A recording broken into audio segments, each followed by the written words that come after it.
அனைவருக்கும் ஆனந்தமான இறைவணக்கம். ஆன்மீக சிவசொந்தங்களே, ஆவணி அவிட்டம் 2026 மந்திர தோஷம் நீங்க இந்த பூஜை செய்ய வேண்டும். அது என்ன மந்திர தோஷம்? மந்திர தோஷங்கிறது நீங்கள் ஒவ்வொரு நாளும் வீட்டில் பூஜை பண்ணுறீங்க, அல்லது ஒரு குறிப்பிட்ட விசேஷமான நாளில் வீட்டில் பூஜை பண்ணுறீங்க. நம்ம சேனல்லையே நிறைய பூஜை முறை சொல்லி கொடுக்குறோம். அதில் மந்திரம் கொடுக்குறோம். இந்த மந்திரத்தை சொல்லி பூஜை பண்ணுங்க அப்படின்னு சொல்லி கொடுக்குறோம் இல்லையா? அந்த மந்திரத்தை நீங்கள் சரியாக உச்சரித்து பூஜை பண்ணணும். ஒருவேளை அந்த மந்திர உச்சரிப்பில் ஏதாவது தவறு நடந்தால் அந்த குடும்பத்துக்கு மந்திர தோஷம் உண்டாகும். மனிதர்கள் அறிந்தோ அறியாமலோ செய்யக்கூடிய தவறுகள் தான் அவங்க வாழ்க்கையில் ஏற்படக்கூடிய பிரச்சனைகளுக்கு காரணம். அந்த வகையில் இந்த மந்திர தோஷத்தால் உங்கள் குடும்பத்துக்கு எந்த பிரச்சனையும் வரக்கூடாதுங்கன்னு தான் ஆவணி அவிட்டனால நான் ஒரு பூஜை சொல்லிக் கொடுக்குறேன். அதை செய்யுங்க. ஒவ்வொரு வருஷமும் இதை நான் சொல்லிக் கொடுக்குறேன். அந்த வகையில் இந்த வருஷம் ஆவணி அவிட்ட பூஜை எப்படி செய்கிறதுன்னு பார்க்கறதுக்கு முன்னால் ஒரு அறிவிப்பு.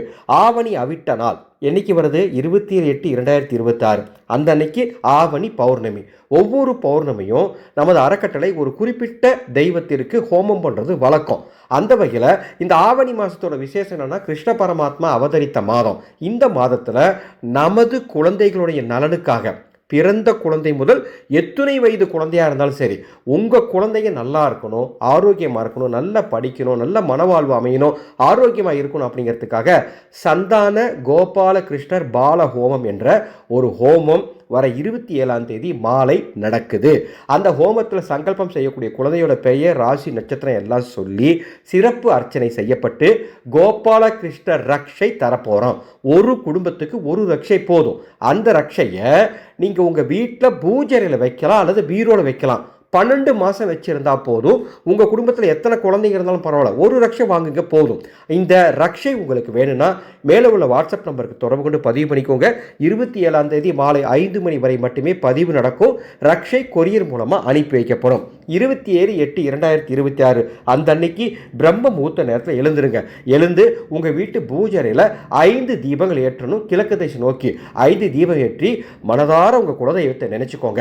இந்த தீபம் ஏற்றுவதற்கு நமது தயாரிப்பான கைலாசா தீப எண்ணெய் மற்றும் சர்வமங்கல தீபப்பொடி இருந்தால் அதை பயன்படுத்துங்க. இல்லைன்னா நல்லெண்ணெய் ஊற்றிக்கோங்க. சரியா? அவ்வாறு தீபம் ஏற்றி முடித்து இறைவனை வணங்கிட்டு சூரிய உதய நேரத்தில் வெளியே வாங்க. சூரிய உதயத்தை பாருங்க. பார்த்துட்டு ஓம் ஆதித்யாய நமக அப்படின்னு 11 முறை சொல்லுங்க. ரொம்ப நல்லது. ஏன்னா ஆவணி அவிட்ட நாள் நாம் காயத்ரி தேவி வழிபாடு பண்ணுறது ரொம்ப சிறப்பு. அதே மாதிரி சூரிய வழிபாடு பண்ணுறது ரொம்ப சிறப்பு. அதனால தான் சூரியனை பார்த்து இந்த மந்திரத்தை சொல்கிறோம். அன்று மாலை 5:30 மணிக்கு மேலே இரவு 10:30 மணிக்குள்ளே நான் சொல்கிற இந்த வழிபாட்டை பண்ணலாம். உங்கள் வீட்டு பூஜை அறையில் இருக்கக்கூடிய சுவாமி படத்துக்கு முன்பாக 5 தீபங்கள் வடக்கு திசை நோக்கி ஏற்றணும். அவ்வாறு ஏற்றி அன்னவார பிரசாதம் அப்படின்னு ஒரு பிரசாதம் இருக்குது. கோதுமை ரவை, ஜவ்வரிசி, ஏலக்காய், முந்திரி இதெல்லாம் போட்டு செய்கிறது. யூடியூப்ல அன்னவார பிரசாதம் போட்டாலே நிறைய பேர் செய்த வீடியோக்கள் பதிவு செஞ்சிருப்பாங்க. அதை பார்த்துக்கலாம். எளிமையாக பார்த்து செய்யுங்க. அது செய்ய முடியலன்னா சக்கரை பொங்கல் செஞ்சுக்கோங்க. செஞ்சு நெய்வேத்தியமாக வைத்து முதல்ல விநாயகப் பெருமானை வணங்குங்க. ஓ கம் கணபதையே நம அப்படின்னு 21 முறை சொல்லி விநாயகப் பெருமானை வணங்கிட்டு உங்களுக்கு தெரிந்த காயத்ரி மந்திரத்தை 21 முறை சொல்லுங்க. அது எந்த காயத்ரி மந்திரமாக இருந்தாலும் சரி. ஒருவேளை எதுவும் தெரியலனா பரவாயில்ல. ஓம் காயத்ரி தேவியே நமக அப்படின்னு மந்திரங்களின் தாயான காயத்ரி தேவியை ஆவணி அவிட்ட நாளில் நாம் வணங்கும் பொழுது நாம் அறியாமல் தெரியாமல் மந்திரம் சொல்லி அதில் ஏதாவது தோஷம் வந்திருந்தால் அந்த தோஷத்தின் மூலமாக வரக்கூடிய பாதிப்பு நம்ம குடும்பத்தை அண்டாமல் இறை பாதுகாப்பு கிடைக்கும். ஓம் காயத்ரி தேவியே நமகன்னு 21 முறை சொல்லுங்க. அன்னையினுடைய அருள் பெற்று ஆனந்தமாக வாழுங்க. இவ்வாறு சொல்லிட்டு தூபதீபம் காட்டிட்டு அந்த நெய்வேத்தியத்தை எடுத்து நீங்கள் வீட்டில் இருக்கிறவங்களை பிரசாதமாக கொடுங்க. எளிய வழிபாடு. ஆவணி பௌர்ணமி ஆவணி அவிட்ட நாளில் செய்து இறையுருள் பெற்று நல்லா இருக்கணும். உங்களுக்காக ஒவ்வொரு விஷயமும் இந்த மாதிரி பார்த்து தந்து கொண்டு இருக்கும். நமது சேனலை இதுவரைக்கும் நீங்கள் சப்ஸ்கிரைப் பண்ணலாம், சப்ஸ்கிரைப் பண்ணிக்கோங்க. 2 அற்புத அறிவிப்பு.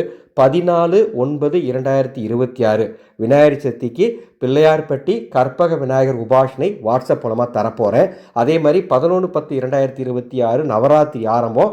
உலகில் வேறெங்கும் கிடைத்திராத, எந்த கடையிலும் உங்களால் வாங்க முடியாத நவராத்திரி தேவிகளுடைய சக்தி எந்திரத்தை நாங்கள் வடிவமைச்சிருக்கோம். இந்த வருஷம் இதை வச்சு தான் நம்ம பூஜை பண்ண போகிறோம். அந்த எந்திரமும் இப்பொழுது விற்பனைக்காக தரப்பட்டுள்ளது.